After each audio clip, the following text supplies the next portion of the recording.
Please help me. He's following me." The words came out broken, desperate. Lily Carter grabbed the stranger's leather jacket with both hands, her whole body shaking. Behind her, footsteps echoed through the empty parking garage. Getting closer. Always closer. The man she'd grabbed was massive. Tattoos crawled up his neck. Hell's Angel's patch across his back. The kind of person her mother warned her about. But the footsteps behind her were worse. The biker looked past her shoulder. His eyes went cold, hard, dangerous. "Get behind me," he said quietly. What happened next would change both their lives forever. The fluorescent light above Lily's head flickered twice, casting shadows that made every corner look dangerous. Her shift at the grounded bean had ended 20 minutes ago, but she'd stayed to help Sandra close up. Now she wished she hadn't. Footsteps echoed behind her. Lily didn't turn around. She'd learned not to show fear, not to give them the satisfaction. 8 months of running had taught her that much. 8 months of looking over her shoulder, sleeping with a knife under her pillow, changing her phone number 3 times. The footsteps grew louder. Her car was parked on level 3. She was on level 2. 1 more flight of stairs. That's all she needed. 1 more flight, and she'd be safe. But her hands wouldn't stop shaking. The keys slipped from her fingers and hit the concrete with a sound that echoed through the empty garage like a gunshot. Lily dropped to her knees, scrambling to grab them, and that's when she heard it. The footsteps had stopped. She looked up. A man stood at the end of the row, maybe 30 feet away.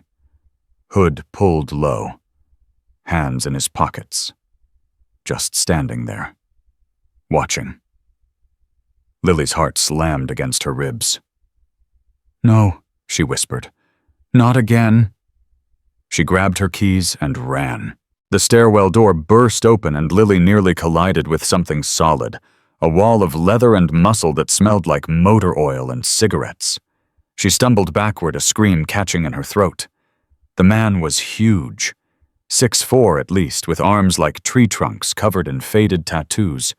A full gray beard obscured most of his face, but his eyes were what stopped her cold. They weren't angry. They weren't threatening. They were curious. "Whoa there," he said, his voice a low rumble. "You okay?" Lily glanced behind her. The hooded man had followed. He was coming through the garage door, walking slowly now, deliberately. "Please." The word came out broken, desperate. "Please help me. That man is following me."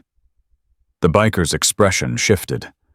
Something hard settled behind his eyes as he looked past her, assessing the threat with the practiced ease of someone who'd faced worse. "Get behind me," he said quietly. Lily didn't hesitate. She moved, pressing herself against the cold concrete wall, while the biker stepped forward. His boots made heavy sounds against the floor, deliberate, unhurried, like he had all the time in the world.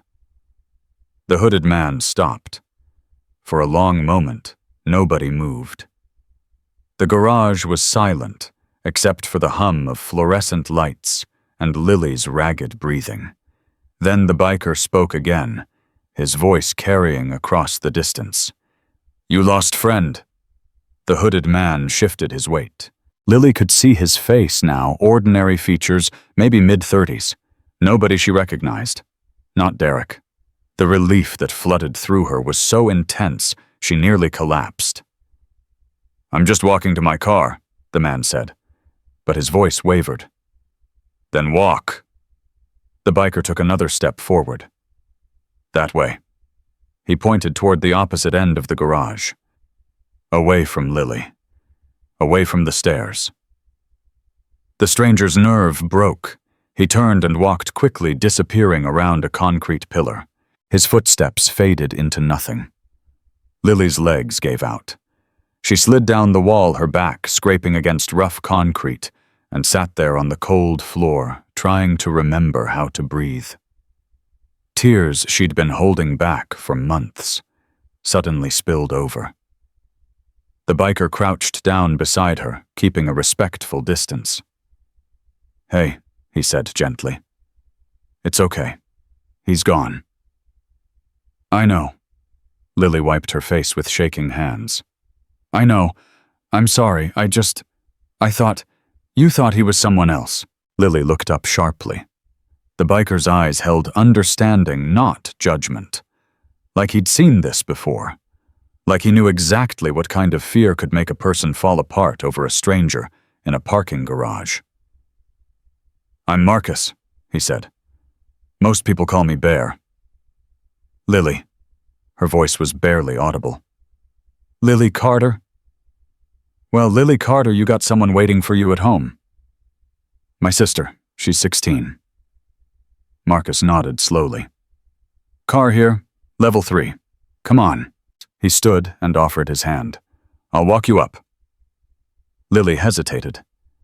Everything her mother had ever told her about strangers screamed in the back of her mind. Don't trust people. Don't accept help. Don't.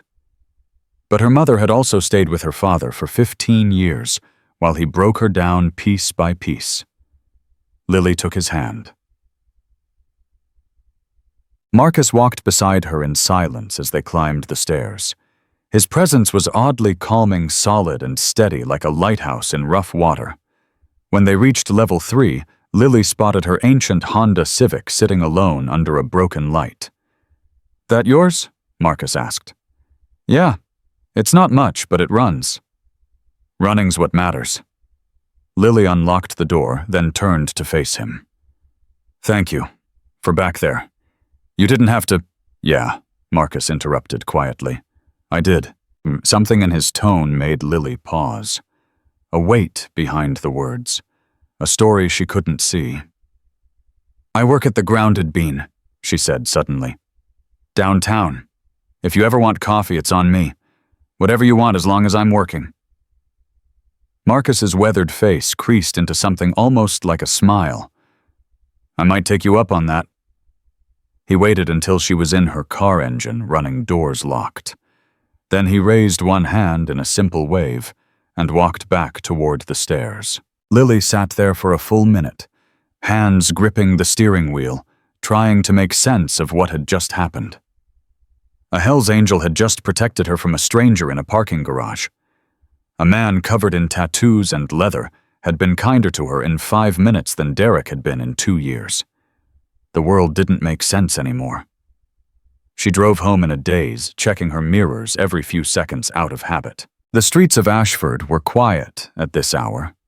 Small-town Tennessee settling into evening routines. Porch lights coming on. Families sitting down to dinner. Normal life happening behind closed doors. Lily couldn't remember what normal felt like. Her apartment was on the 2nd floor of a converted house on Maple Street.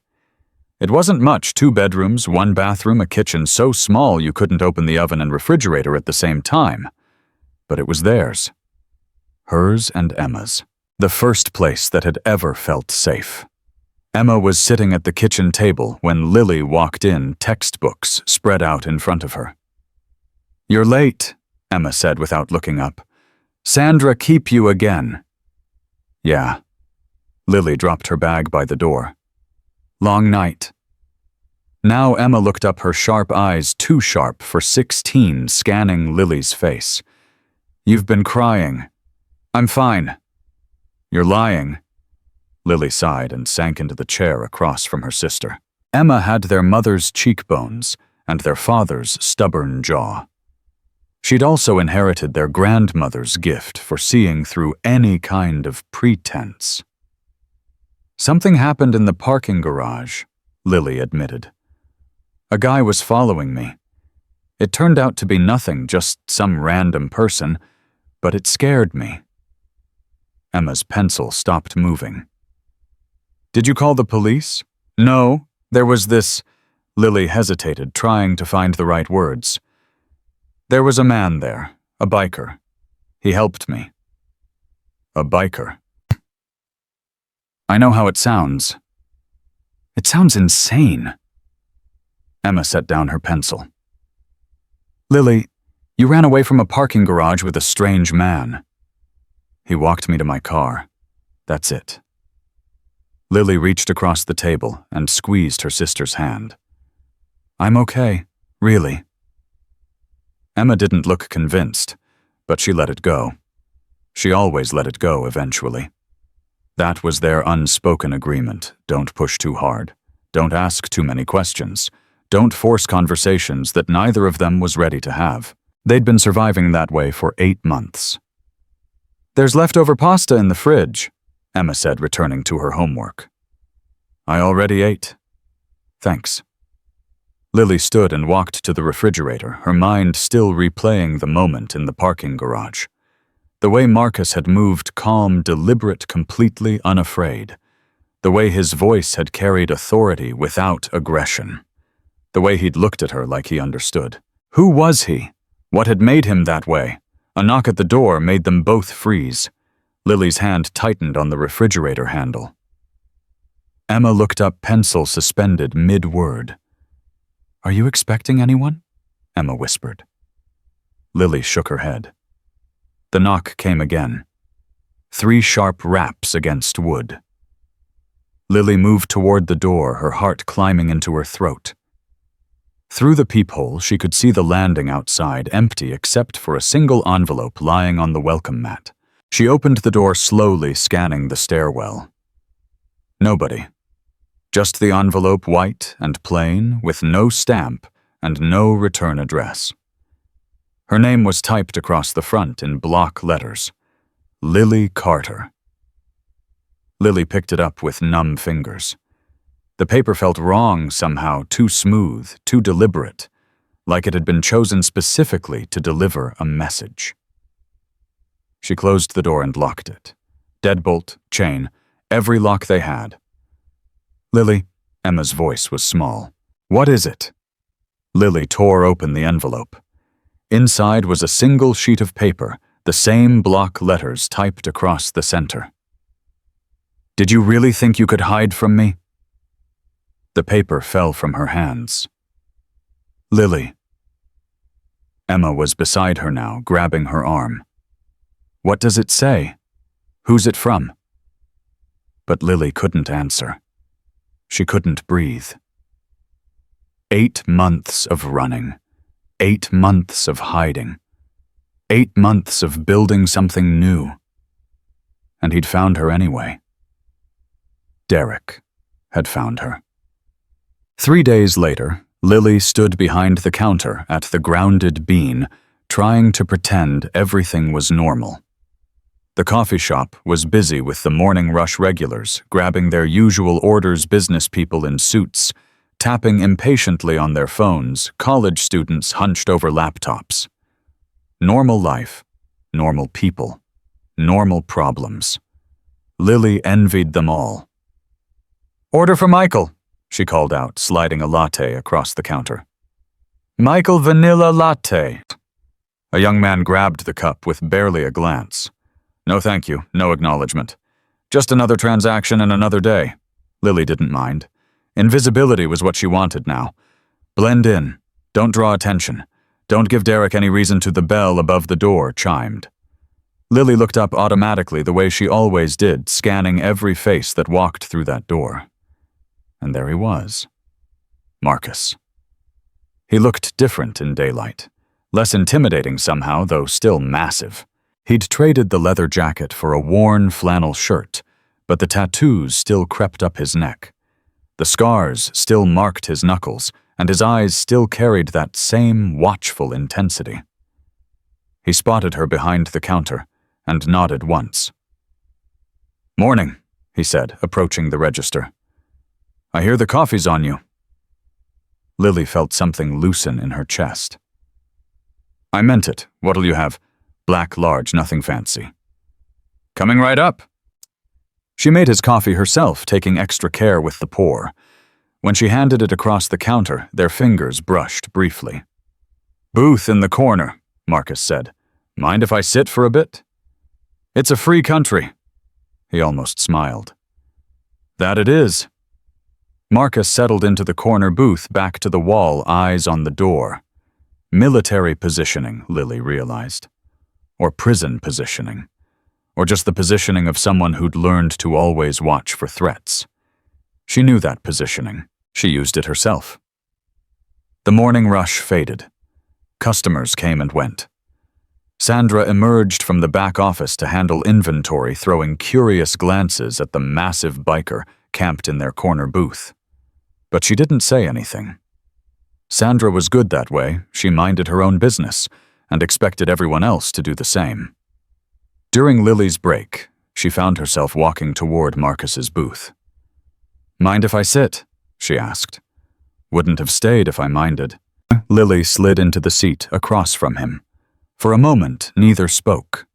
The coffee shop hummed around them, the hiss of the espresso machine, the murmur of conversations, the clink of ceramic cups. "You came to check on me?" Lily said finally. It wasn't a question. Marcus took a long sip of his coffee. "Something like that." "Why? Because the way you looked in that garage." He paused, choosing his words. "I've seen that look before. On people running from something worse than a stranger in a parking lot." Lily's hands tightened around her own cup. "And what do you know about running enough?" Marcus set down his coffee and met her eyes directly. "I spent 8 years in prison, Lily. When I got out, I ran from everything I'd been. Took me a long time to stop running and start living." The admission hung in the air between them. Lily should have been afraid, should have made her excuses and walked away. A convicted felon sitting in her coffee shop admitting to 8 years behind bars. But something in his voice, the quiet honesty of it, the lack of excuses or justifications made her stay. "What were you in for?" she asked. "Aggravated assault." Marcus didn't flinch from the words. "I hurt people. Bad. I was a different man back then. Angry, violent thought power came from fear." He looked down at his scarred hands. "I was wrong about a lot of things. And now I fix motorcycles." Ghost of a smile crossed his face. "Turns out I'm better at building things than breaking them." Lily studied him, the gray in his beard, the lines around his eyes, the way he held himself like a man who'd made peace with his demons. "Why are you telling me this?" "Because you asked." Marcus leaned back in his seat. "And because I'm going to ask you something and I figured you deserved honesty first." "What's your question?" "That letter you got, the one you haven't told anyone about, who sent it?" Lily's blood ran cold. "How do you know about that?" "Because you've been looking at that door every 30 seconds since you sat down. Because you flinched when the bell rang earlier. Because whatever happened in that parking garage wasn't about some random stranger." Marcus's voice was gentle, but firm. "It was about whoever's been sending you letters." Lily's throat tightened. She wanted to deny it, to brush off his concern, to protect the fragile walls she'd built around her secret. But something about Marcus made walls feel pointless. "His name is Derek," she said quietly. "He was my boyfriend for 2 years. I left 8 months ago." Lily stared at her coffee, watching the steam rise and disappear. "He didn't take it well." Marcus was silent for a moment. "Then, what did he do to you?" The question was simple, direct, and somehow that made it easier to answer. "At first, nothing obvious. Criticism, control. He'd tell me what to wear, who to talk to, where to go. If I argued, he'd get quiet. Cold, like I was being ungrateful for everything he'd done for me." Lily's voice was steady, but her hands trembled. Then the quiet stopped working. So he found other ways to make his point.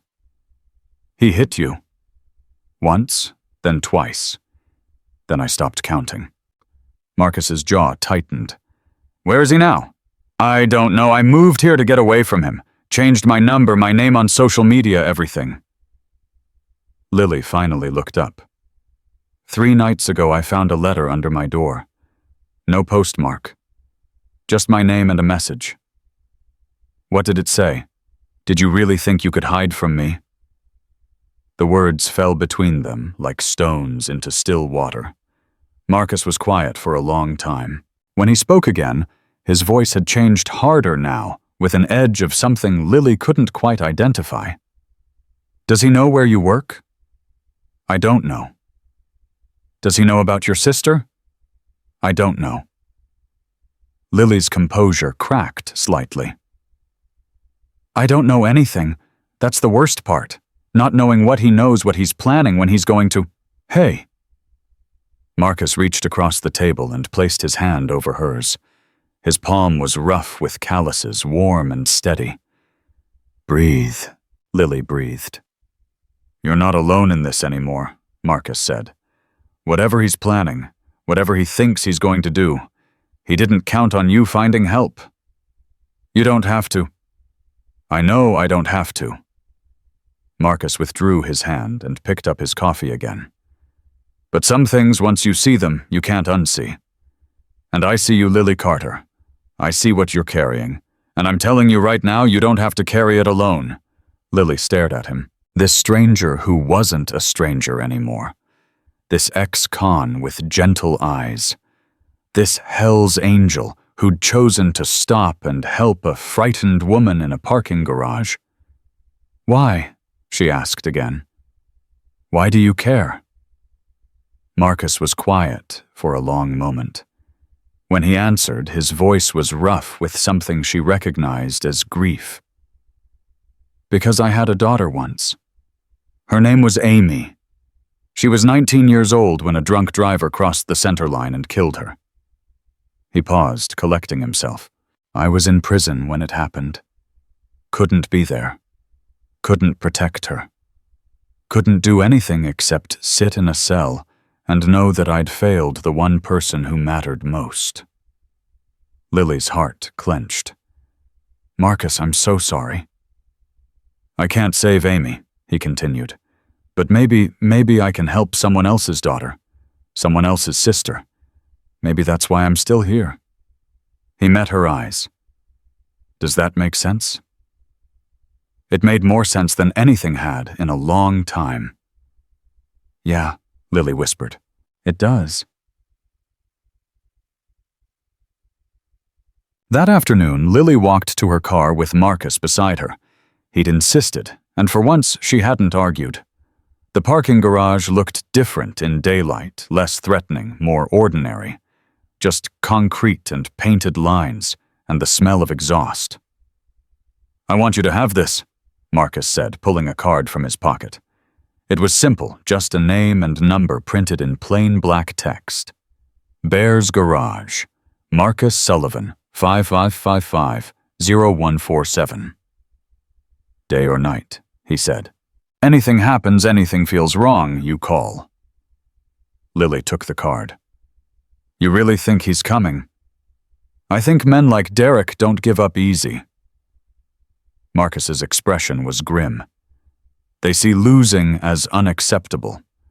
They'll burn the world down before they admit someone walked away from them. Speaking from experience, speaking from having been that man. Marcus didn't look away from her surprise. "I told you I hurt people, controlled them, thought I had the right." He shook his head slowly. "Took losing everything to understand what I was, and even then it took years to change. But you did change." "Every day," Marcus said. "Every single day I choose to be different. That's the only way it works, constant choice, constant work." He opened her car door for her. "Derek hasn't made that choice, which means he's still dangerous. And I need you to take that seriously." Lily climbed into her car, the weight of his words settling over her. "I do take it seriously." "Good." Marcus stepped back. "I'll see you tomorrow, same time." "You don't have to." "Tomorrow," he repeated firmly. "Drive safe." Lily watched him walk back toward the stairwell, his broad shoulders disappearing into the shadows. Then she started her car and headed home. Marcus's card clutched in her hand like a lifeline. Emma was waiting when she walked through the door. "There's something you need to see," Emma said. Her face was pale. "In the mailbox. I found it when I got home from school. Lily's stomach dropped. Another letter. No.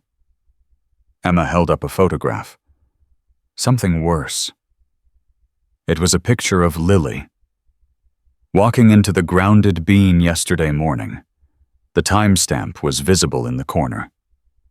7:47 a.m. On the back, in those same block letters, I see everything. I'm closer than you think. The photograph slipped from Lily's fingers. Derek wasn't just sending threats anymore. He was here, in Ashford, watching. And she had no idea how close. Lily couldn't sleep that night. She sat on the kitchen floor with her back against the refrigerator, Marcus's card in one hand and the photograph in the other. The timestamp burned into her mind. 7:47 a.m. He'd been standing somewhere close enough to capture her face clearly, close enough to see what she was wearing, close enough to reach out and touch her if he'd wanted to. Emma had gone to bed hours ago, but Lily knew her sister wasn't sleeping either. She could hear the soft sounds of movement through the thin walls, the creak of bed springs as Emma tossed and turned. This was supposed to be their fresh start, their safe place. Derek had poisoned it with a single photograph. The sun rose eventually the way it always did, indifferent to the fears of the people beneath it. Lily showered, dressed, and made coffee she couldn't drink. She walked Emma to the bus stop and watched until the yellow bus disappeared around the corner. Then she went to work. Marcus was already there when she arrived. Same booth, same position. Back to the wall eyes on the door. He took one look at her face and set down his coffee. What happened? Lily slid into the seat across from him and placed the photograph on the table between them. She didn't need to explain. The image spoke for itself. Marcus picked it up, studied it, turned it over to read the message on the back. His expression didn't change, but something shifted behind his eyes. A hardening, a calculation. When did you get this? Yesterday. Emma found it in our mailbox. He knows where you live. Yes. Marcus set the photograph down carefully, like it was evidence at a crime scene, which Lily supposed it was. I'm calling some friends, he said. What kind of friends? The kind who know how to handle situations like this. Marcus pulled out his phone. Brothers I rode with. Some still in the life, some out, all of them solid. Lily's chest tightened. I don't want anyone else getting hurt because of me. Nobody's getting hurt. Marcus met her eyes. Except maybe Derek if he's stupid enough to try something. Marcus, listen to me. His voice was firm but gentle. Men like Derek count on isolation. They want you alone, scared, cut off from anyone who might help. That's how they win. But you're not alone anymore.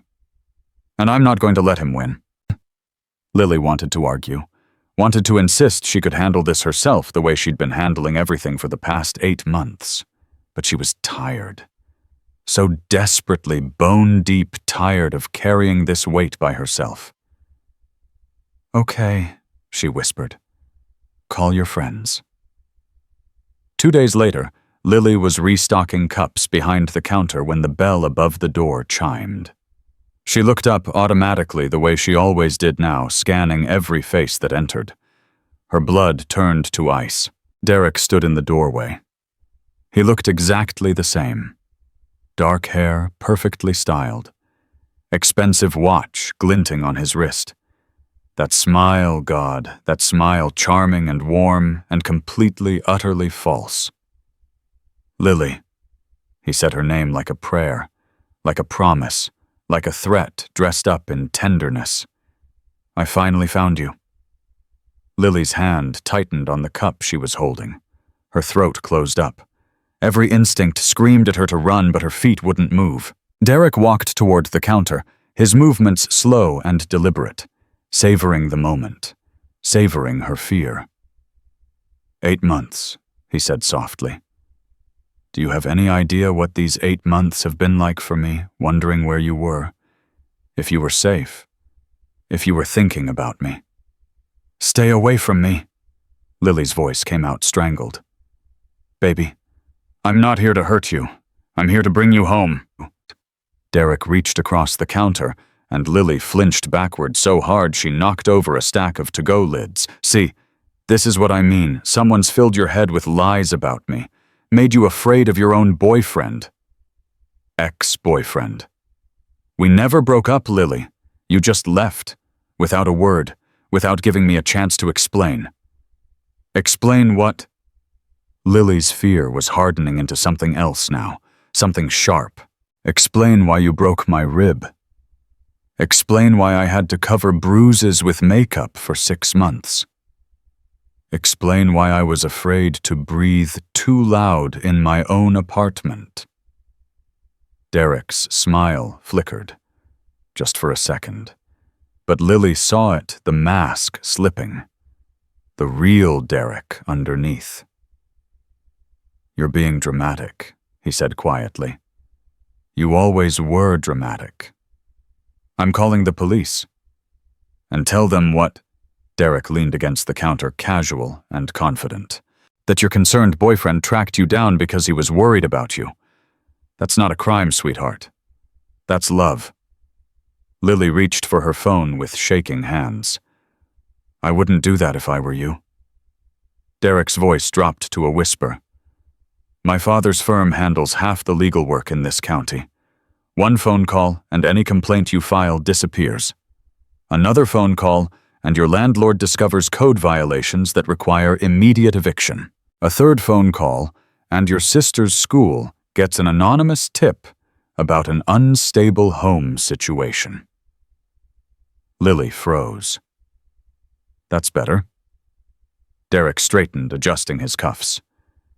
Now I'm going to give you some time. Time to think about what you really want. What's best for everyone involved. He pulled a business card from his pocket and placed it on the counter.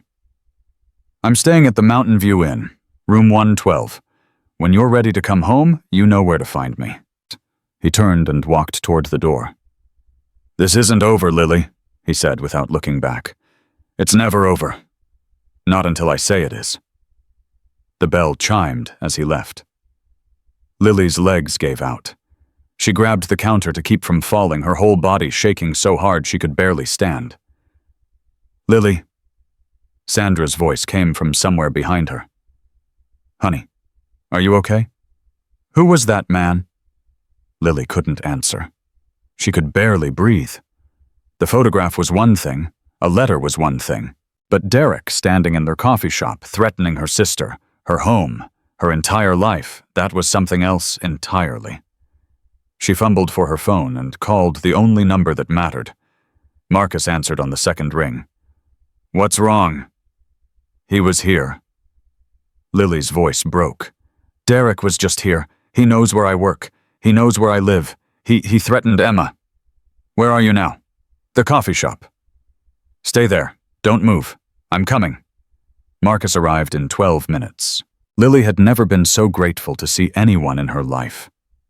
He walked through the door like a force of nature, his presence filling the entire space. Other customers glanced up nervously. Sandra stepped back behind the register. Even the air seemed to change when Marcus entered a room.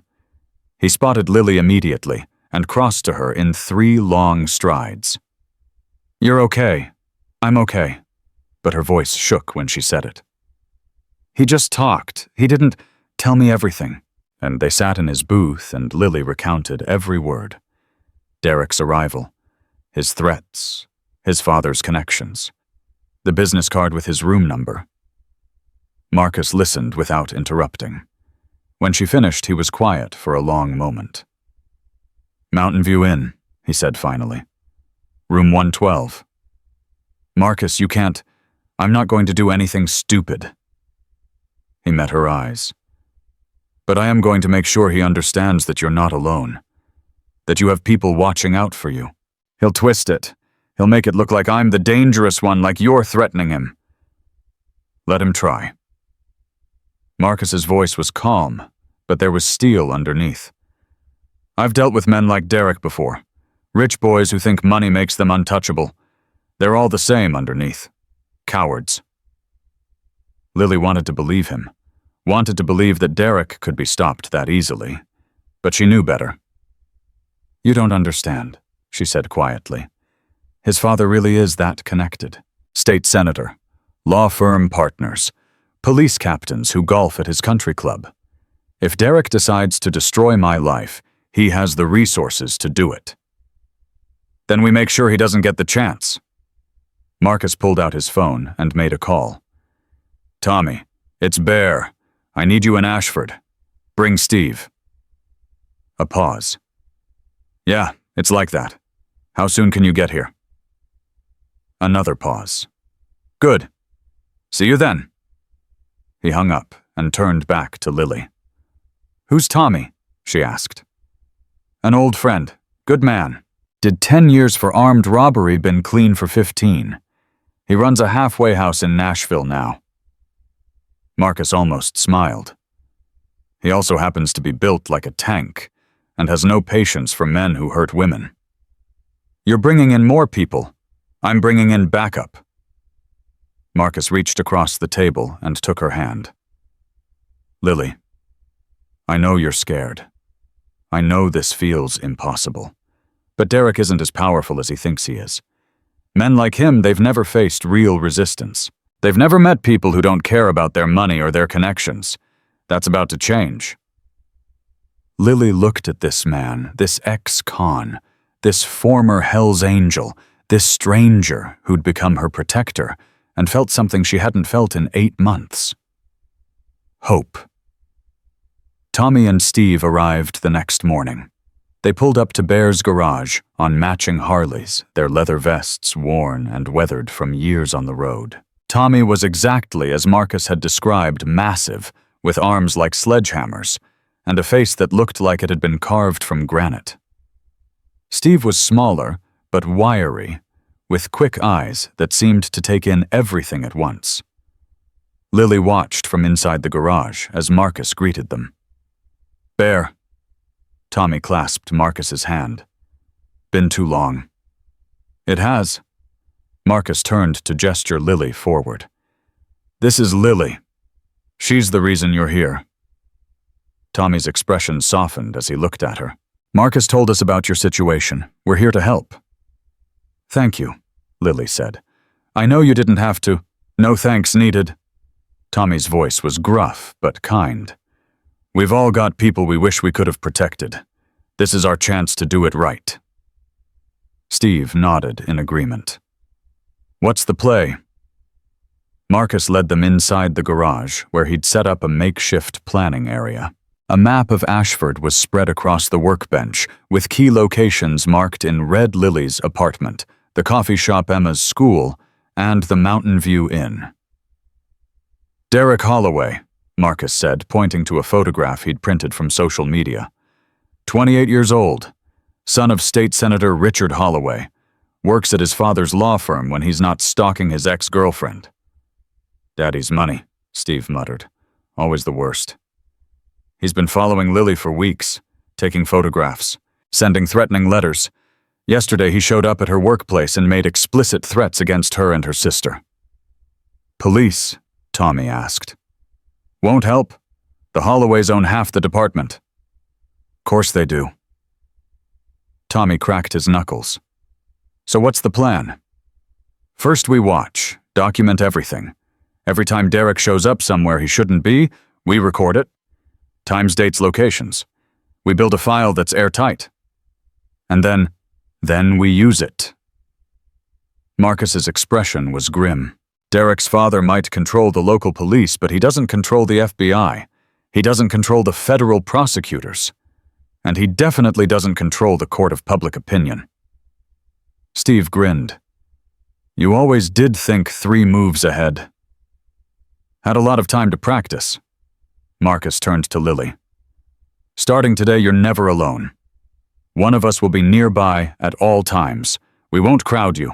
We won't interfere with your life. But if Derek shows up again, he's going to find out real quick that you're not the easy target he thinks you are." Lily looked at the 3 men standing before her. Ex-cons. former outlaws, men who'd done terrible things in their pasts. Now they were her protectors. "I don't know how to thank you," she said. "Don't thank us yet." Marcus placed a hand on her shoulder. "This is just beginning." The first test came sooner than anyone expected. Lily was walking Emma to the bus stop the next morning when a familiar black Mercedes pulled up beside them. The window rolled down and Derek's face appeared. "Good morning, ladies." Emma's hand tightened on Lily's.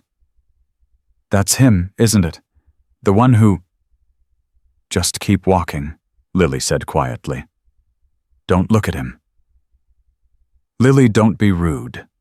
Derek's voice was playful, but his eyes were cold. "I just wanted to say hello to your sister. We've never properly met." "Stay away from her." "Or what?" Derek smiled. "What are you going to do, Lily? Run to your biker friends? I saw them at that garage yesterday. 3 ex-cons planning God knows what." He laughed. "Do you really think they're going to help you? They're criminals, thugs. One phone call, and they're all back in prison." Lily stopped walking. She turned to face him, her heart pounding but her voice steady.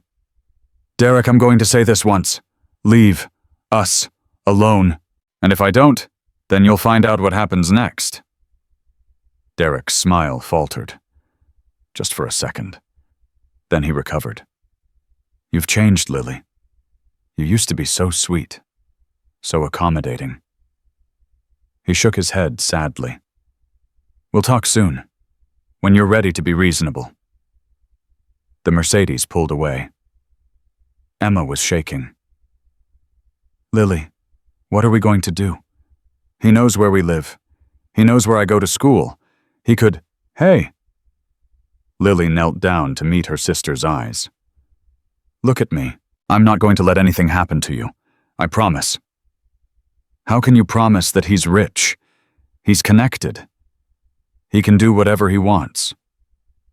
Lily thought about Marcus, about Tommy and Steve, about the photograph taped to the workbench and the plan they were building piece by piece.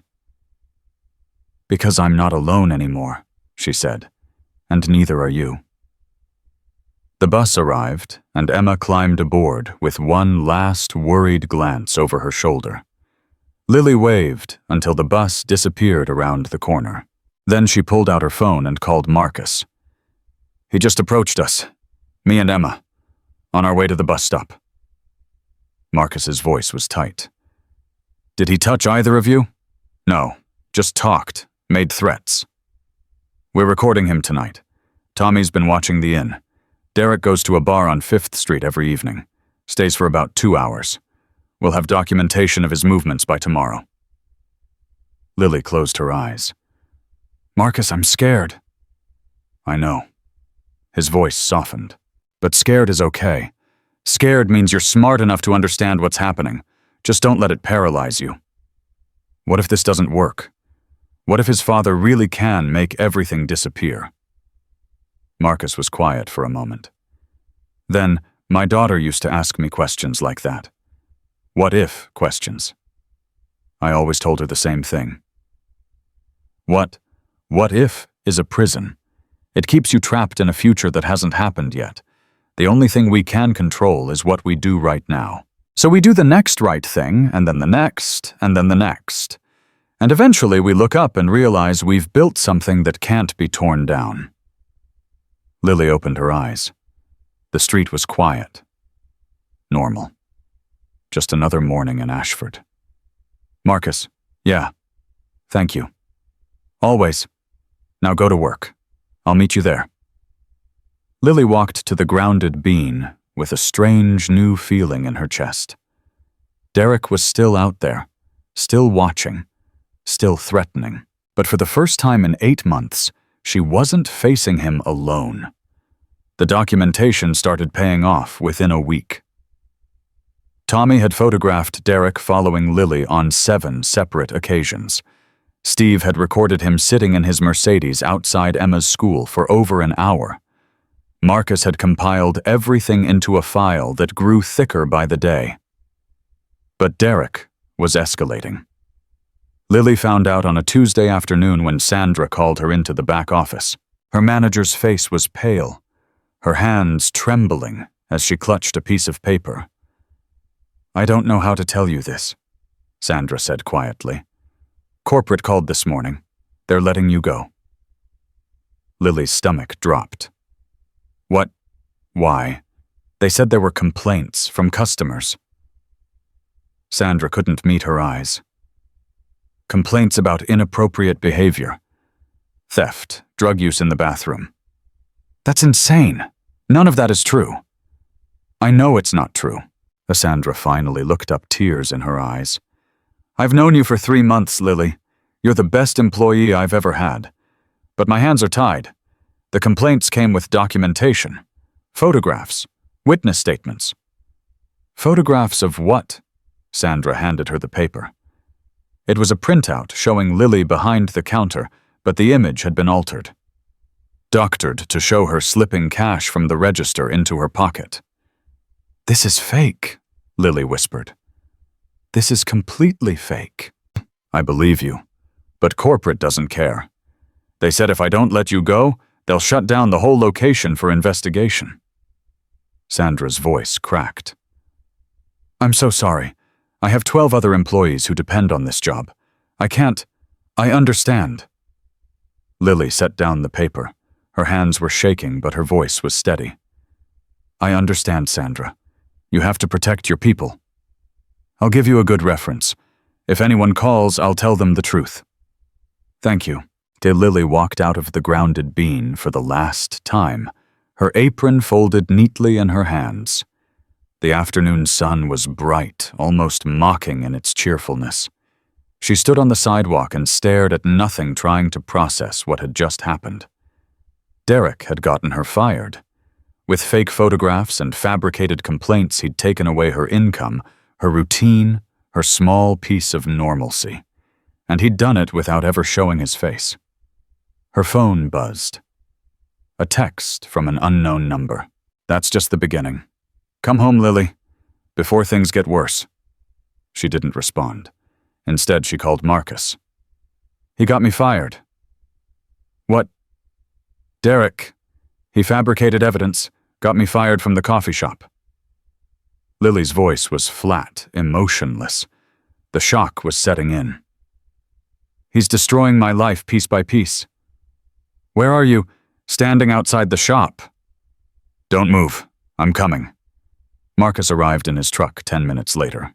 He pulled up to the curb, and Lily climbed in without a word. They sat in silence for a moment, the engine idling. "Tell me everything," Marcus said. Lily told him. The fake photographs, the fabricated complaints, the text message from the unknown number. When she finished, Marcus's knuckles were white on the steering wheel. "He's good," Marcus said quietly. "I'll give him that. He knows exactly how to hurt you without ever getting his hands dirty." "What am I supposed to do? I have rent due in 2 weeks. Emma needs... We'll figure it out." Marcus put the truck in gear. "But first we need to talk to someone." "Who?" "A friend. Someone who might be able to level the playing field." They drove across town to a small law office tucked between a barber shop and a dry cleaner. The sign on the door read, "Patricia Reeves, Attorney at Law." Marcus led Lily inside, where a woman in her 60s sat behind a cluttered desk. She had silver hair pulled back in a severe bun and sharp eyes behind wire-rimmed glasses. "Bear." She stood and extended her hand. "It's been a while." "Too long, Pat." Marcus shook her hand warmly. "This is Lily, the one I told you about." Patricia turned her gaze to Lily, assessing her with the practiced eye of someone who'd seen it all. "Sit down, dear. Tell me your story." Lily sat and talked. She told Patricia everything starting from the beginning. Derek, the abuse, the escape, the stalking, the threats, and now the firing. Patricia listened without interruption, occasionally jotting notes on a yellow legal pad. When Lily finished, the attorney was quiet for a long moment. "The Holloways," Patricia finally said. I know them. Richard Holloway tried to buy me out 15 years ago when I was handling a case against one of his clients. She smiled grimly. I told him where he could put his offer. Can you help us? Marcus asked. The evidence you've gathered is good. Photographs, timestamps, documented harassment. But here's the problem. Patricia leaned forward. Derek hasn't technically broken any laws that will stick. Following someone isn't illegal unless you can prove intent to harm. Sending threatening letters is hard to prosecute if the language is ambiguous enough. And getting someone fired through fake complaints. She shook her head. That's civil, not criminal. You could sue, but it would take years and cost a fortune. Lily's hope crumbled. So there's nothing we can do. I didn't say that. Patricia's eyes glinted. I said we can't fight him on his terms. But there are other terms. Other battlefields. What do you mean? Derek's father is a state senator. That means he lives and dies by public perception. Right now, he's positioning himself for a run at the governor's mansion. The last thing he needs is a scandal involving his son. Marcus leaned forward. You're talking about going public. I'm talking about leverage. Patricia turned back to Lily.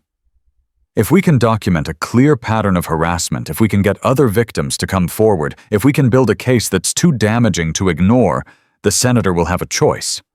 Protect his son and destroy his political career. Or cut Derek loose. Other victims. Lily's voice was barely above a whisper. You think there are others? Men like Derek don't start with one victim. They practice. They refine their techniques. Somewhere out there are other women who've experienced exactly what you're experiencing. Patricia stood and walked to her filing cabinet. I've been doing this for 40 years. I know the pattern. She pulled out a folder and handed it to Marcus. I made some calls after you contacted me. There's a woman named Rachel Nguyen. She dated Derek 3 years ago, left town suddenly, and never came back. Lily stared at the folder. Did you find her? Not yet, but I will.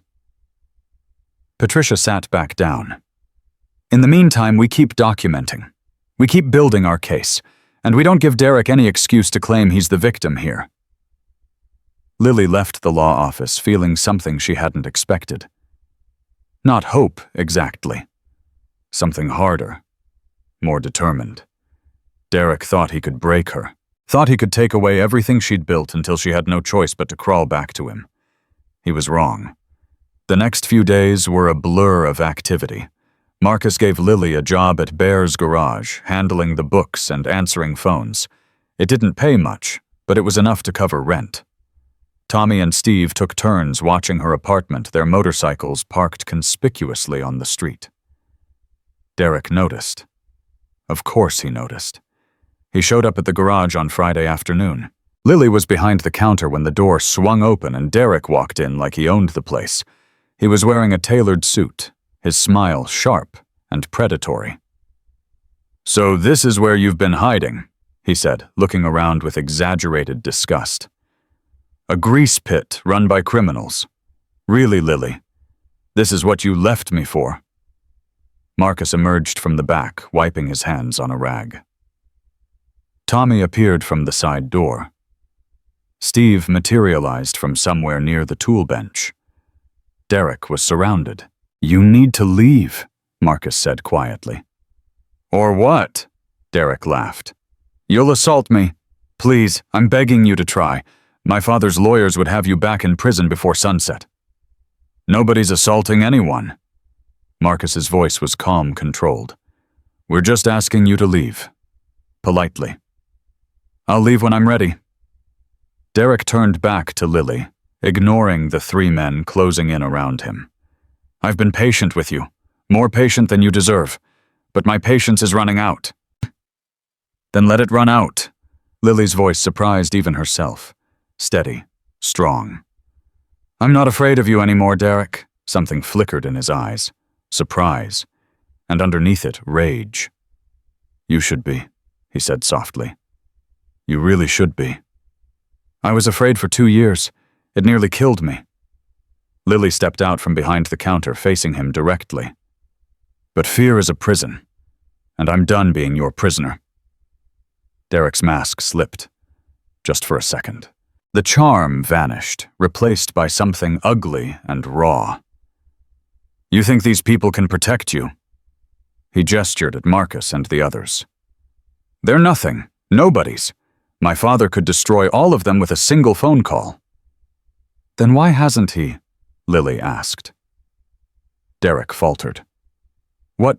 If your father is so powerful, if you can make people disappear with a phone call, why am I still here? Why are they still here? Lily took another step forward. I'll tell you why. Because your father doesn't know what you're doing. Does he? He doesn't know you've been stalking your ex-girlfriend across state lines. He doesn't know you've been sending threats and fabricating evidence and showing up at workplaces uninvited. Derek's face went white. What do you think happens when he finds out? Lily pressed. When the press finds out Senator Holloway's son accused of harassment and stalking. How does that play in an election year? You wouldn't dare. Try me. The garage fell silent. Derek stood frozen, his carefully constructed world crumbling around him. For the first time since Lily had known him, he looked uncertain. This isn't over, he finally said, but his voice had lost its edge. Yes, it is. Marcus stepped forward, positioning himself between Derek and Lily. You're going to leave now. You're going to check out of that hotel. And you're going to go back to wherever you came from. And if I don't, then we release everything we have to every news outlet in the state. Marcus's voice was iron. Every photograph, every document, every piece of evidence that shows exactly what kind of man you are. Derek looked from Marcus to Tommy to Steve. 3 men who'd seen the inside of prison cells.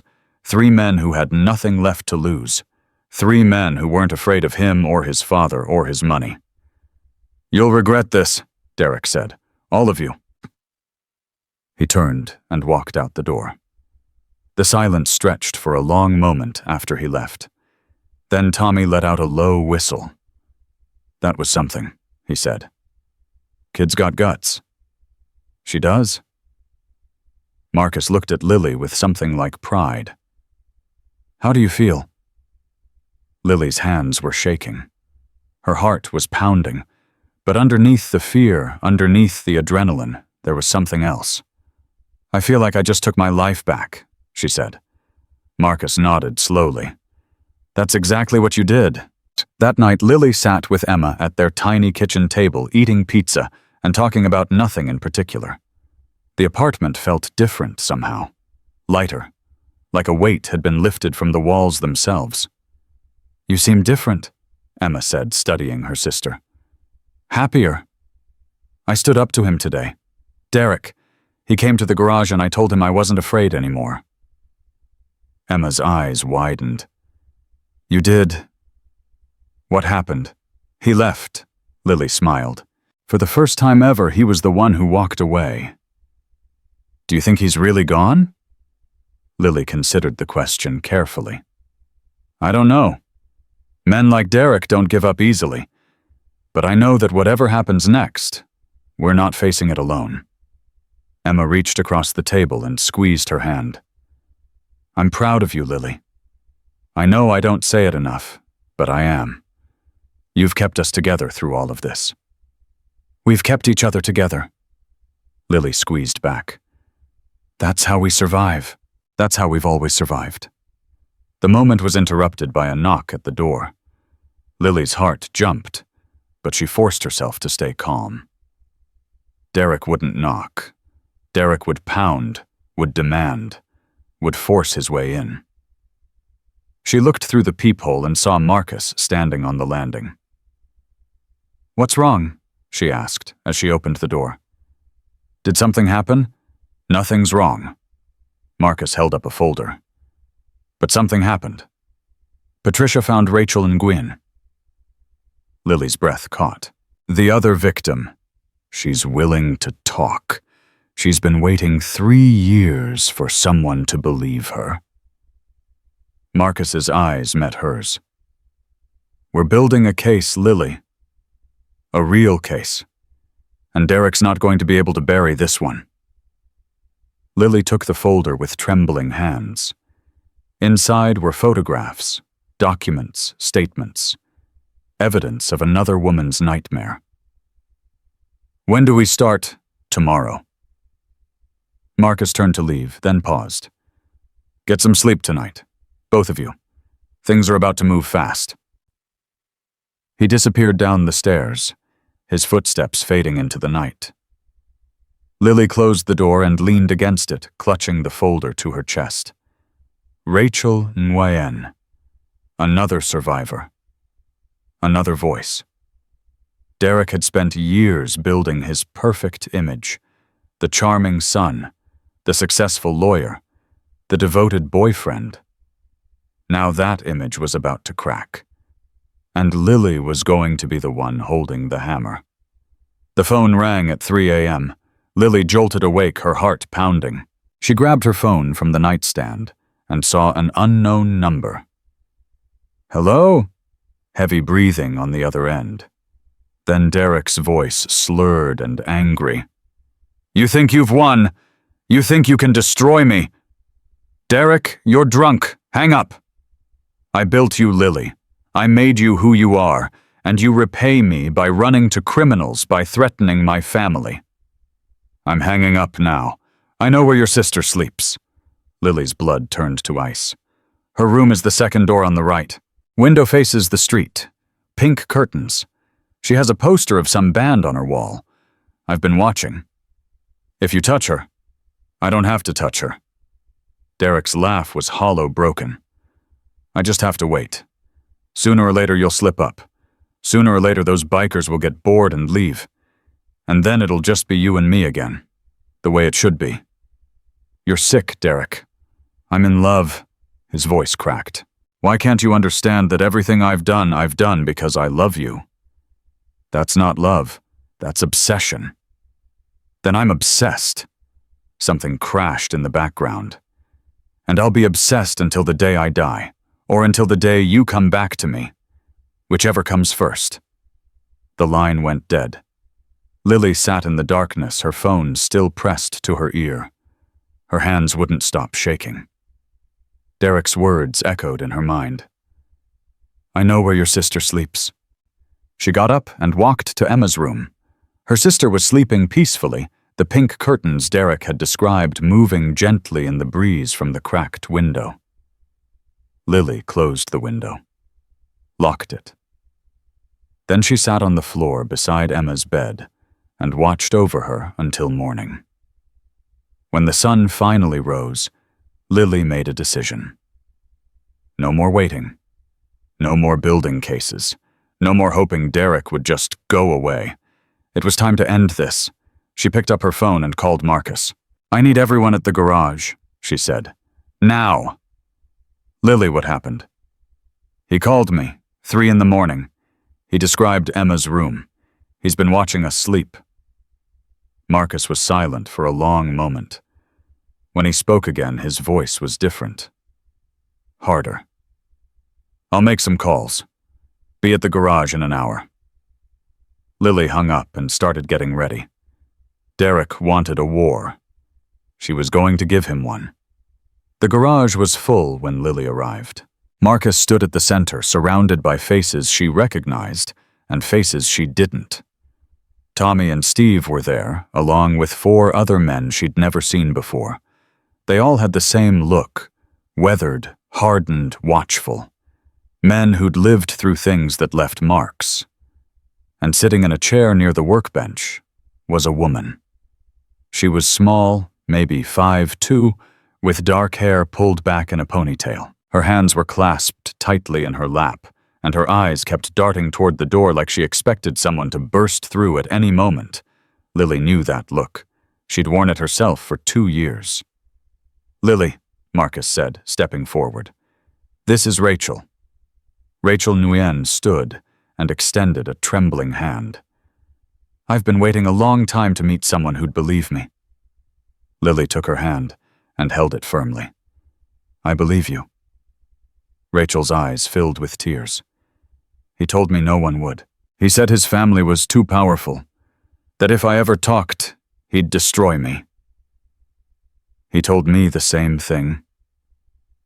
Lily guided her back to the chair and crouched beside her. But he was wrong. We're going to stop him. How? Rachel's voice cracked. I tried to report him 3 years ago. The police wouldn't even take my statement. His father made everything disappear. Because you were alone. Marcus moved closer. You're not alone anymore. Patricia Reeves walked through the garage door, her briefcase in hand. She surveyed the room with sharp eyes, then nodded in satisfaction. Good. Everyone's here? She set her briefcase on the workbench and pulled out a stack of folders. Let's talk strategy. The next hour was a crash course in legal warfare. Patricia laid out everything they had. The photographs of Derek stalking Lily, the threatening letters, the fabricated evidence that got her fired. Rachel's testimony about her own experience 3 years ago. Phone records, text messages, timestamps. It's not enough for criminal charges, Patricia admitted. Not yet, but it's more than enough to destroy his reputation. How do we use it? Tommy asked. Senator Holloway announced his gubernatorial campaign last week. His entire platform is built on family values and law and order. Patricia smiled grimly. Imagine what happens when voters find out his son has been terrorizing women for years. You want to go to the press? Lily said. I want to give the senator a choice. Patricia pulled out another document. I've drafted a letter to his campaign. It outlines everything we have and gives him 48 hours to respond. Either he publicly distances himself from Derek and ensures his son gets professional help, or we release everything to every media outlet in the state. Rachel shifted uncomfortably. What if he retaliates? What if he comes after us? That's what they're for. Patricia gestured at the bikers. And that's what I'm for. Any legal action the Holloways take will be met with countersuits and public exposure.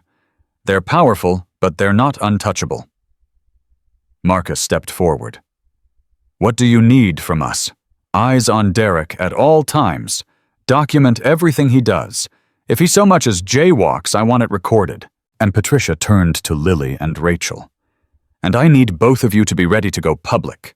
Your faces, your names, your stories. That's what will make this real. Lily's stomach tightened. Going public meant everyone would know. Her co-workers, her neighbors, Emma's classmates.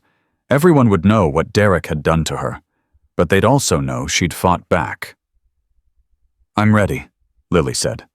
Rachel hesitated, then nodded. Me too. Good. Patricia closed her briefcase. I'll send the letter today. In 48 hours, we'll know which way this goes. The letter went out at 4 p.m. By 6 p.m., Senator Holloway's office had called Patricia 3 times. She didn't answer. By 8 p.m., Derek's Mercedes was spotted leaving the Mountain View Inn. Steve followed at a distance, reporting his movements in real time. By 10 p.m., Derek showed up at his father's house in Nashville. The gates closed behind him, and he didn't come out. He's running to Daddy, Tommy observed. Classic. Marcus nodded. The senator knows now. Question is what he does about it. They found out the next morning. A black SUV pulled up to Bear's garage at 9 a.m. sharp. 2 men in suits emerged, followed by a third figure Lily recognized from campaign posters. Senator Richard Holloway.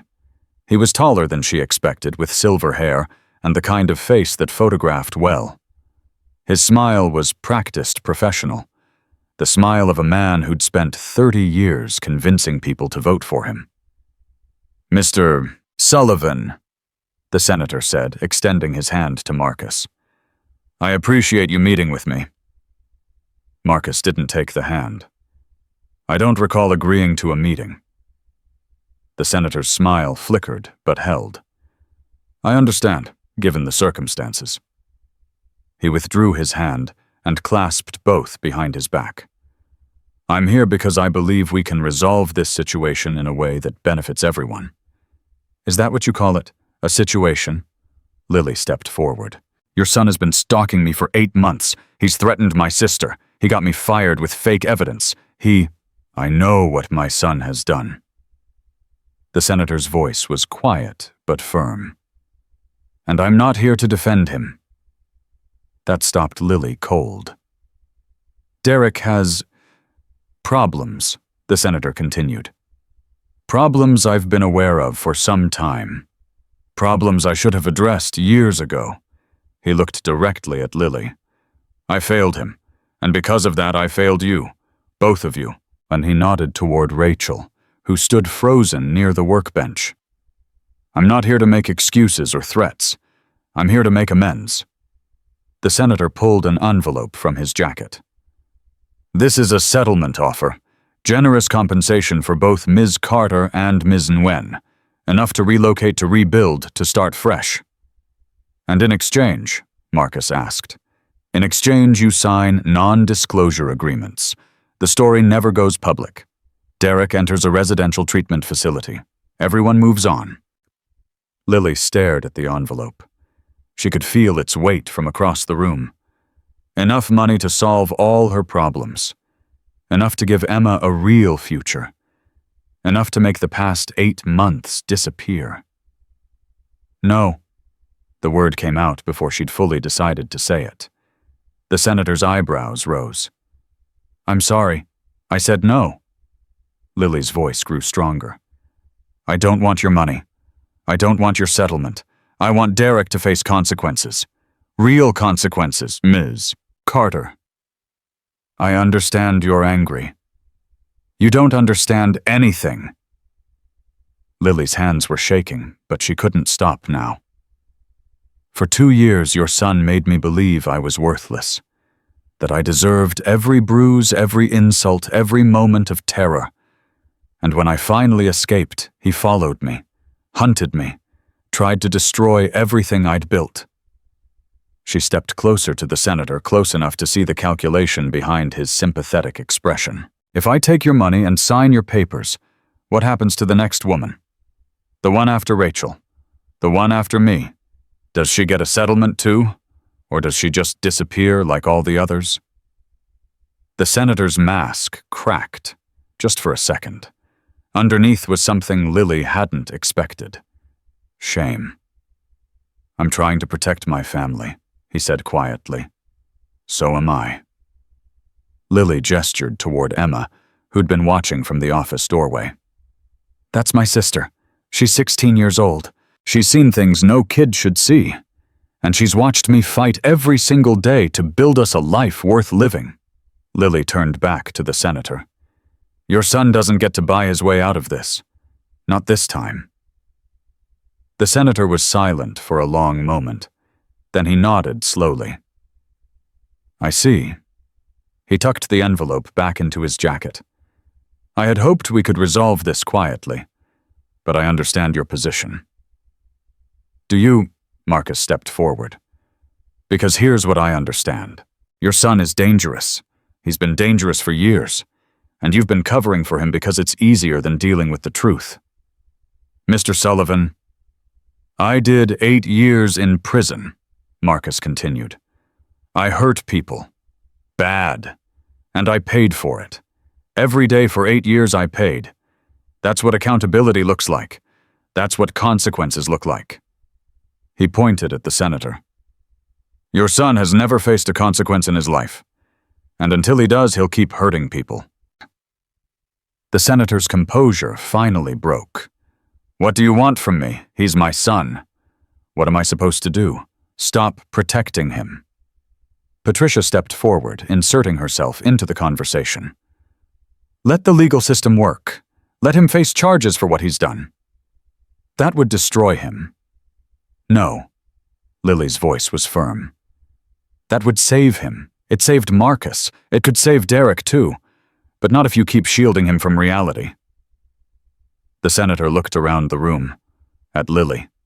At Rachel. At the bikers who'd positioned themselves near every exit.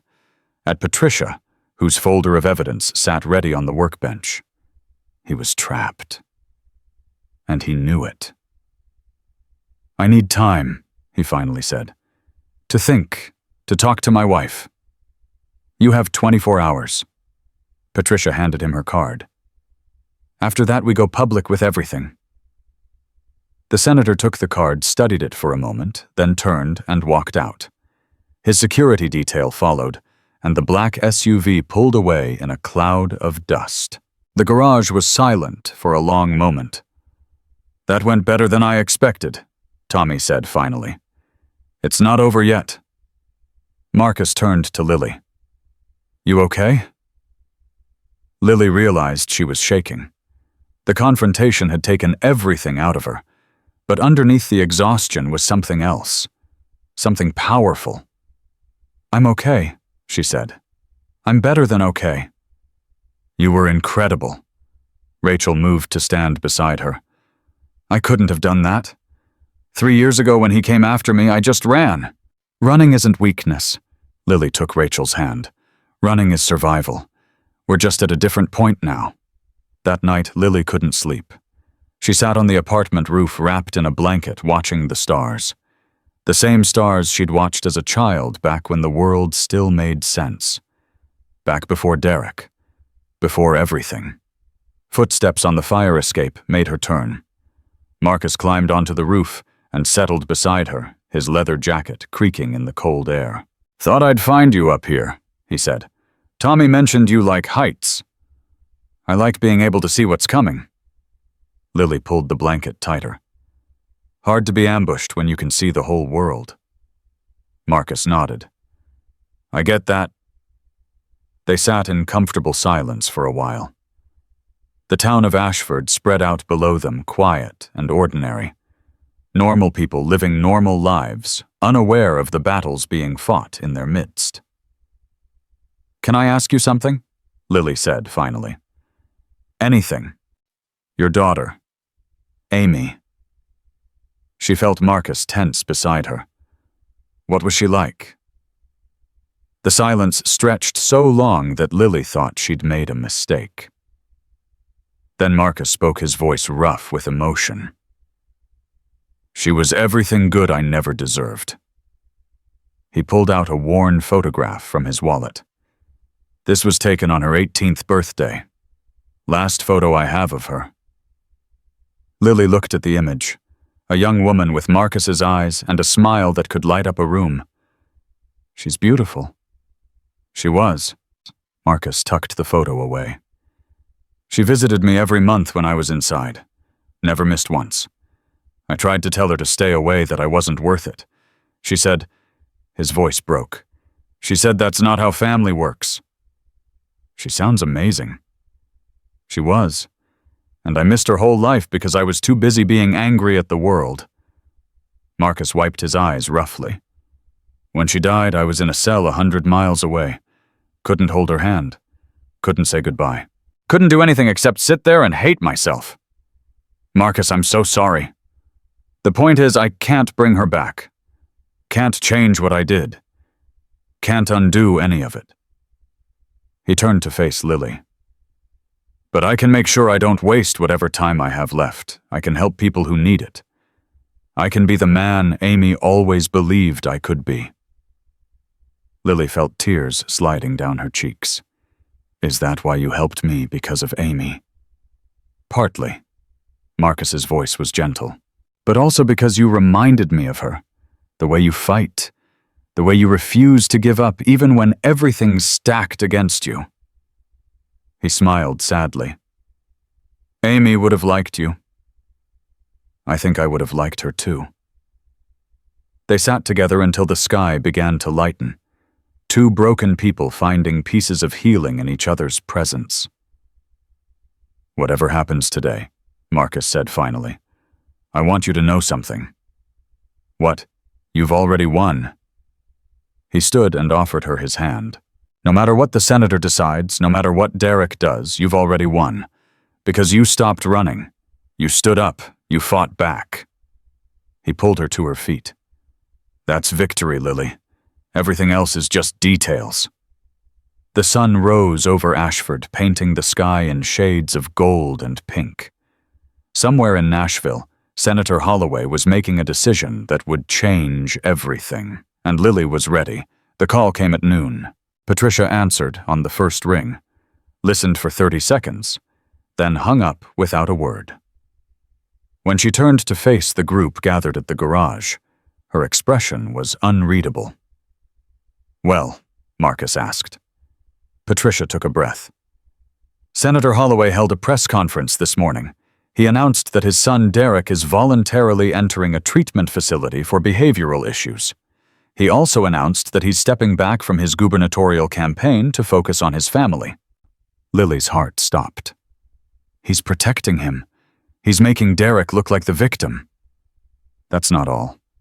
Patricia pulled up a video on her phone. "This is from the press conference." She hit play.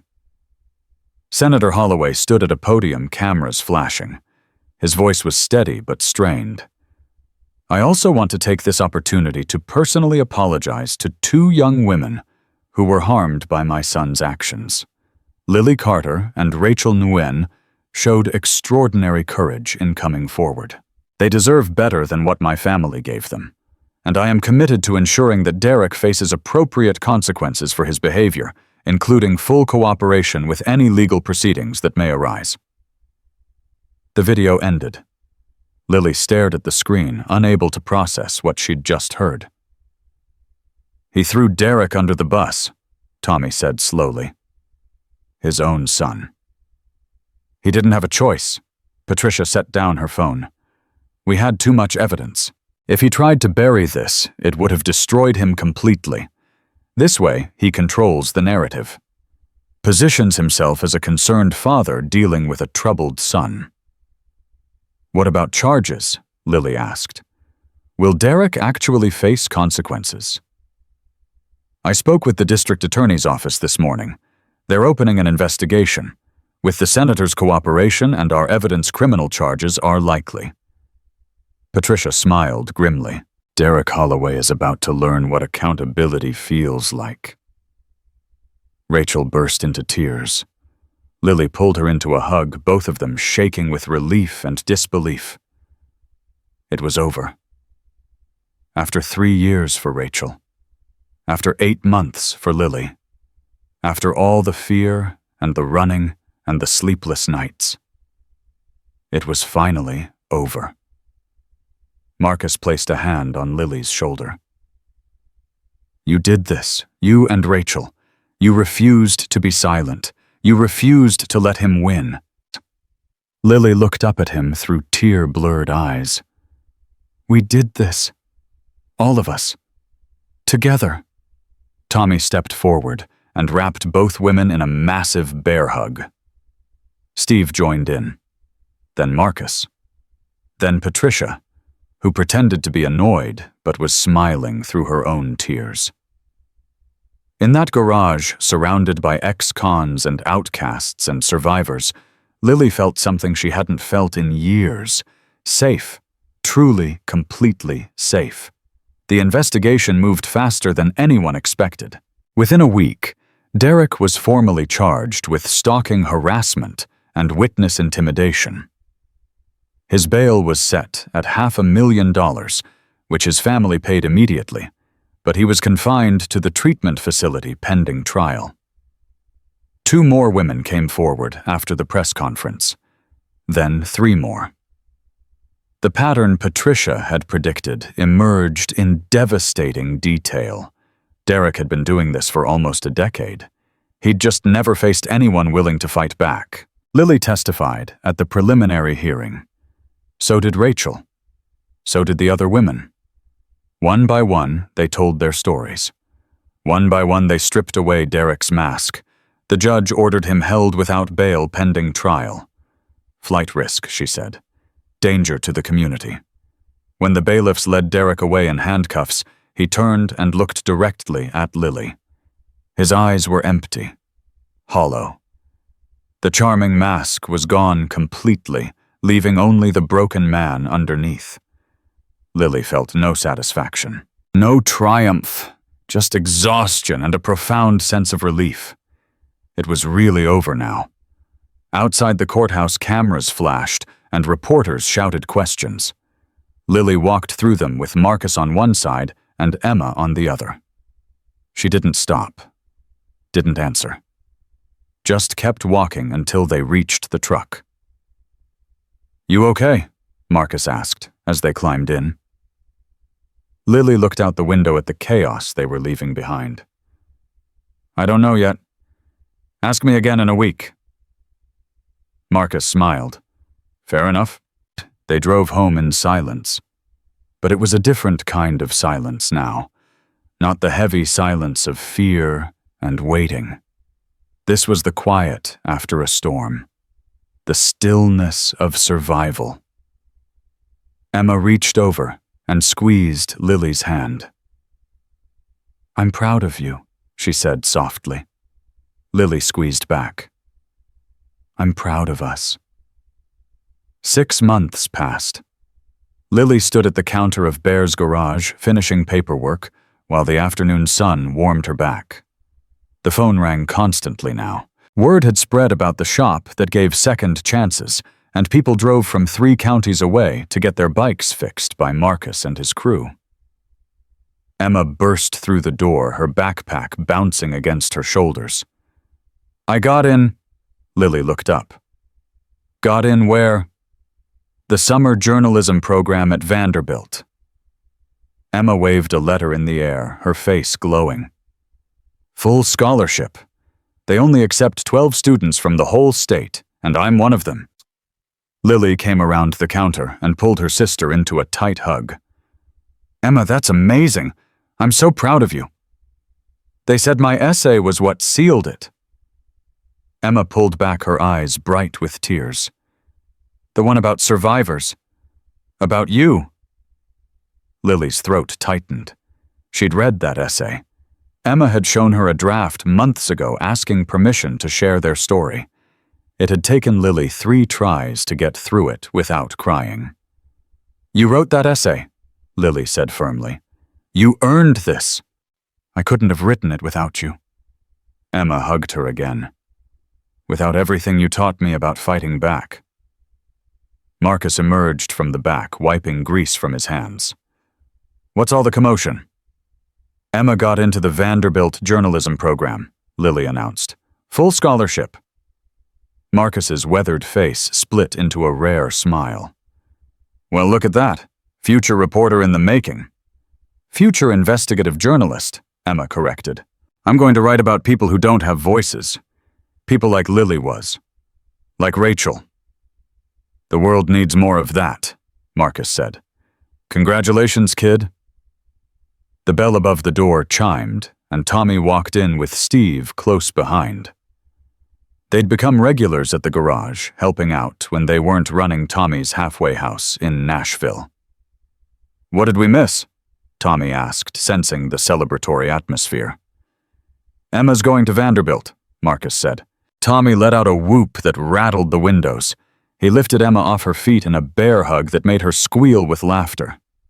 "Put me down, you giant! Not until you promise to mention us in your Pulitzer acceptance speech." "Fine, I promise." Tommy set her down, grinning. "That's what I like to hear." The celebration continued into the evening. Someone ordered pizza. Someone else produced a cake that was definitely store-bought but decorated with crooked letters spelling, "Congrats, Emma." The garage filled with laughter and warmth, and the kind of joy that comes from surviving something terrible together. Lily stepped outside for air and found Marcus already there, leaning against his truck and watching the sunset. "Quite a day," he said. "Quite a year." Lily joined him, their shoulders almost touching. "Sometimes I can't believe this is real, that we are actually here, that it's actually over." "Is it over for you?" Marcus asked quietly. "In here." He tapped his chest. Lily considered the question. For months after Derek's arrest, she'd still flinched at unexpected sounds, still checked her locks 3 times before bed, still dreamed about running and never being able to stop. But lately those moments had grown fewer. The nightmares had faded. The constant vigilance had softened into something more manageable. "I think it's getting there," she said honestly. "Some days are harder than others.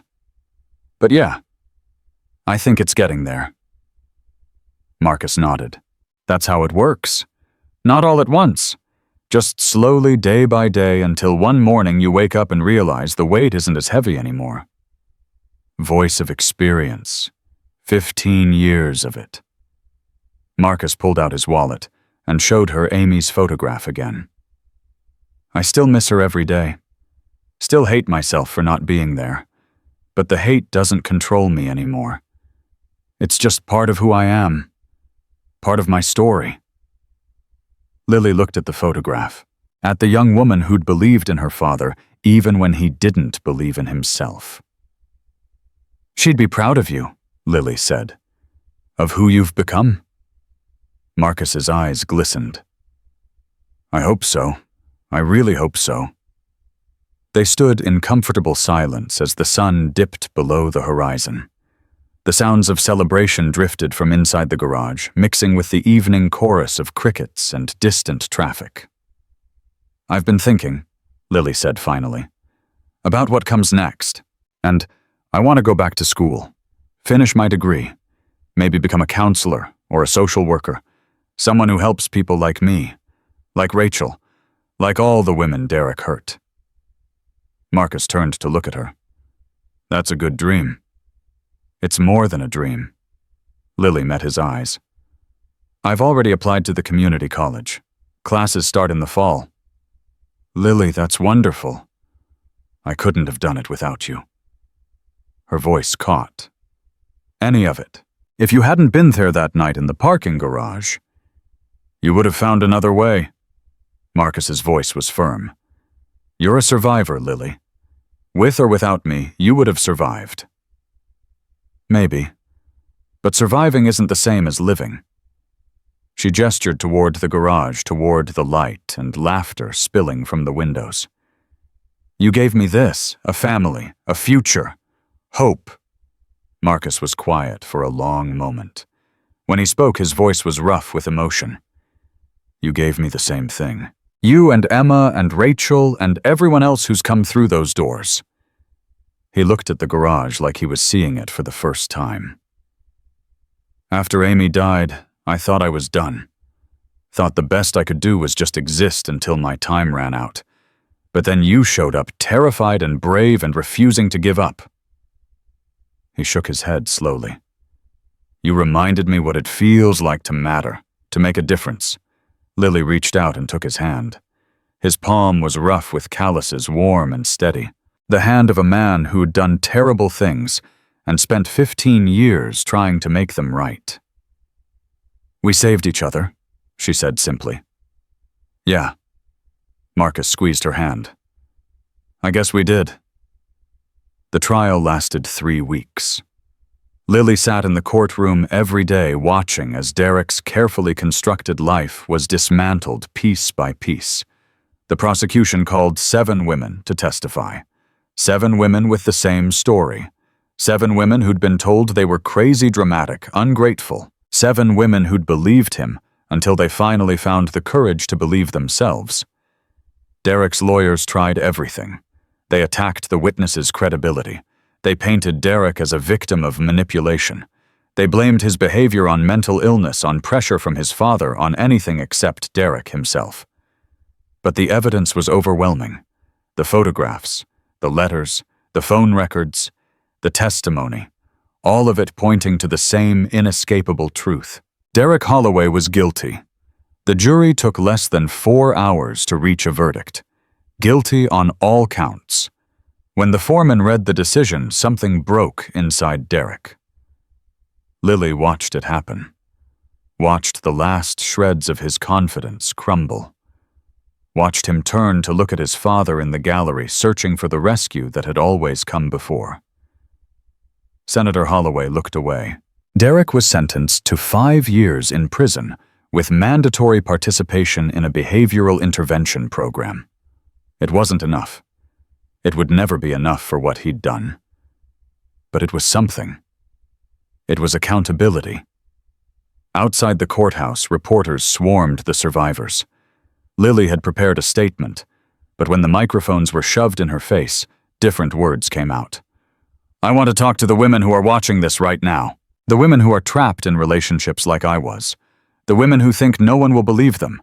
The women who think they're alone. She paused, gathering herself. You're not alone. You're not crazy, and you're not trapped. There is a way out. There are people who will help you. All you have to do is take the first step. Rachel stepped up beside her. We didn't do this alone. We had friends who believed us, a lawyer who fought for us, a community that protected us. She looked at Marcus, Tommy. Steve and the others gathered nearby. Heroes don't always look like what you expect. Sometimes they're the last people you'd think to ask for help. The cameras kept flashing. The reporters kept shouting questions. But Lily was done talking. She turned and walked toward the group waiting for her. Marcus, Emma, Rachel, Tommy, Steve, Patricia, all the people who'd become her family over the past year.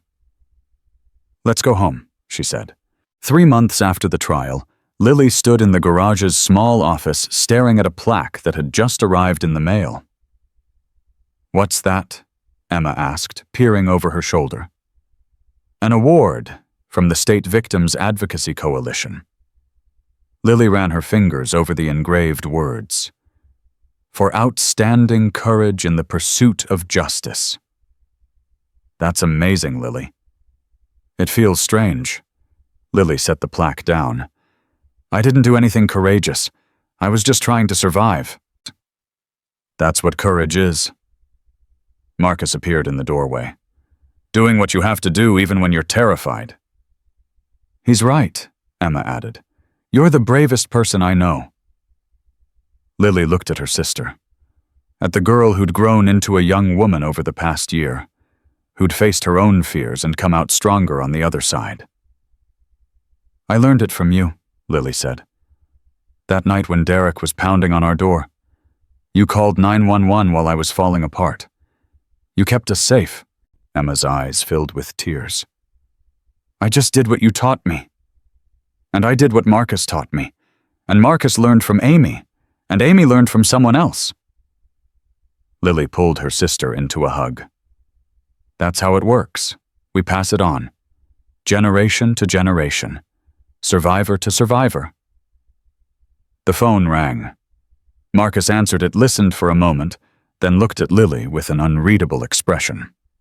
It's for you. Lily took the phone. Hello. Ms. Carter. This is Sarah Chen from Channel 5 News. I'm producing a documentary about survivors of domestic violence, and I was hoping you'd consider participating. Lily's first instinct was to say no, to protect her privacy, her peace, her hard-won normalcy. But then she thought about all the women still trapped in their own nightmares, the women who needed to hear that escape was possible. What would you need from me? She asked. Just your story, in your own words. We want to show people what survival really looks like. Lily looked around the garage, at the plaques on the wall, at the photographs of Amy and Rachel and all the others, at Marcus and Emma watching her with quiet support. Okay, she said. I'll do it. The documentary aired 6 months later. Lily watched it with Marcus and Emma in their small apartment, the same apartment where she'd found threatening letters under the door, where she'd sat on the kitchen floor at 3 a.m., where she'd learned what it meant to fight back. The film told her story, but it told others too. Rachel's story. The stories of women Lily had never met. Stories of terror and escape and rebuilding. Stories that ended not with happily ever after, but with something more real. Today was hard. Tomorrow might be harder, but I'm still here. And that's enough. The documentary ended with Lily's face filling the screen, Her final words hung in the air.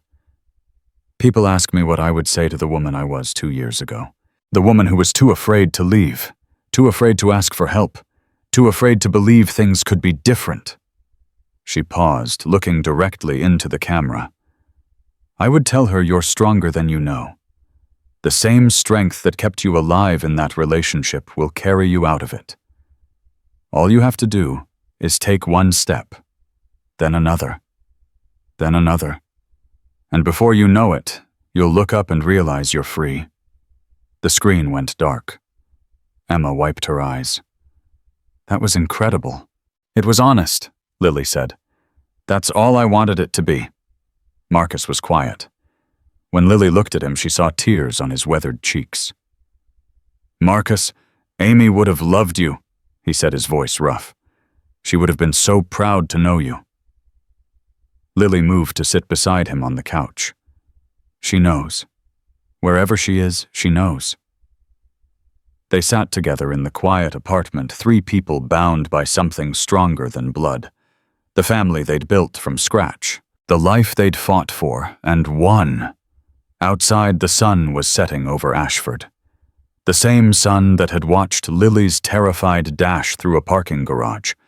The same sun that had witnessed Derek's arrest, his trial, his sentencing. The same sun that rose every morning over a world that kept turning indifferent to human suffering and triumph alike. But inside this apartment, the world wasn't indifferent. Inside this apartment, there was love and healing and the fierce determination to keep fighting for something better. What happens now? Emma asked.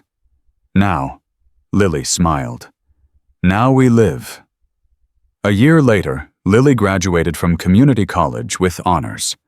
She stood on the stage in her cap and gown, looking out at the audience. Marcus sat in the front row wearing a suit that looked uncomfortable on his massive frame. Emma was beside him holding a camera. Tommy and Steve had driven down from Nashville. Patricia was there with her husband. Rachel had flown in from her new home in Seattle. The dean called her name.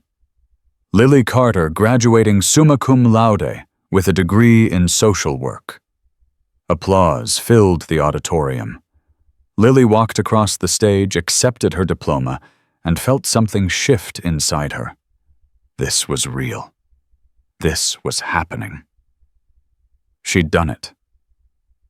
After the ceremony, everyone gathered at the garage for a celebration. The same garage where Lily had found work when Derek got her fired. The same garage where she'd learned what family really meant. Marcus raised a glass. To Lily, who showed all of us what courage looks like. To Lily, everyone echoed. Lily raised her own glass. To second chances, and to the people who make them possible. She looked around at the faces surrounding her. At Emma, her baby sister, who was heading to Vanderbilt in the fall. At Marcus, the Hell's Angel, who'd become the father she'd never had. At Rachel and Tommy and Steve and Patricia and all the others who'd played a part in her survival. They'd all come from broken places. They'd all carried scars that would never fully heal.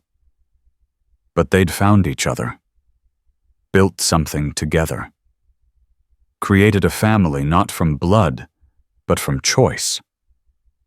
And that Lily realized was the greatest victory of all. Not defeating Derek, not winning the trial, not even graduating from college. The greatest victory was this moment, this family, this life, the life she'd fought for, the life she'd almost lost, the life she'd never give up again. Speech, Tommy called out. Give us a speech. Lily laughed. I'm not good at speeches. Try, Emma encouraged. Lily set down her glass and looked at the people she loved. A year and a half ago, I was running for my life. I had nothing. No job, no safety, no hope. I thought my story was going to end in a parking garage, alone and afraid. She paused, remembering that night. The footsteps behind her. The terror in her chest. the massive figure in leather who'd stepped forward when she had nowhere else to turn. But then I met a stranger who became a friend, and that friend became a family, and that family became everything. Her voice caught. She took a breath and continued. I learned something important this year, something I want to share with anyone who's still fighting their own battles. She looked at Marcus, at Emma, at all of them. You are not alone. No matter how dark things get, no matter how trapped you feel, there are people who will help you, people who will fight for you, people who will stand with you until the storm passes. She raised her glass one final time. All you have to do is ask. The garage erupted in cheers. Marcus pulled her into a hug that lifted her off her feet. Emma joined in, then Rachel, then everyone else, until Lily was surrounded by the warmth of the people who'd saved her life. And in that moment, Lily Carter knew exactly who she was. Not a victim, not a survivor, not a story of what had been done to her. She was a woman who'd faced the darkness and chosen light. A woman who'd been knocked down and gotten back up. A woman who'd learned that strength wasn't about never being afraid, it was about being afraid and fighting anyway. She was Lily Carter, and she was finally free as Sushansa. The end. I hope you enjoyed this story. Please share your favorite part in the comments below, and let me know which city you're watching from. If this story touched you, please like and subscribe to our channel. And remember, no matter what you're facing, you are never truly alone.